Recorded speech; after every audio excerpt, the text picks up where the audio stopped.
Okay, this product now is ready to come out. Okay, this is our orange cream product, and we're going to go ahead and take it out of the machine right now. So once it's ready to come out, and we're at about 29 viscosity, we can check our viscosity by simply flipping the switch to actual.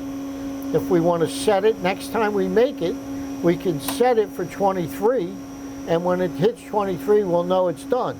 So we can make a chart for all of our flavors. This happens to be a cream ice, okay? I'm going to go ahead and shut my refrigeration off. If we can take a look in here, you can see that the product consistency, that's the consistency we want to be done. Okay, so now I'm going to go ahead and open up and take my product out.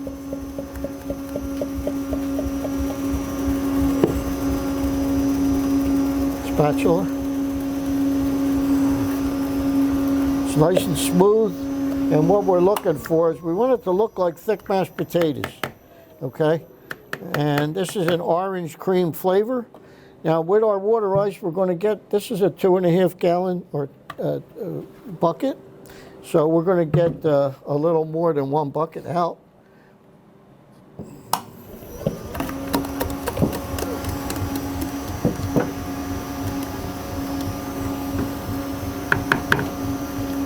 You're going to get a little bit more yield when you make ices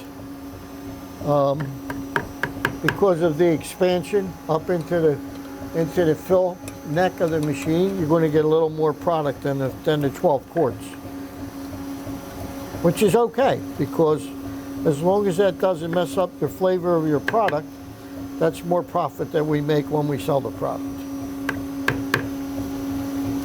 Okay, so we got our product out, and you can see we got probably a little over about 3 gallons and a half, maybe 3 gallons and a quarter altogether.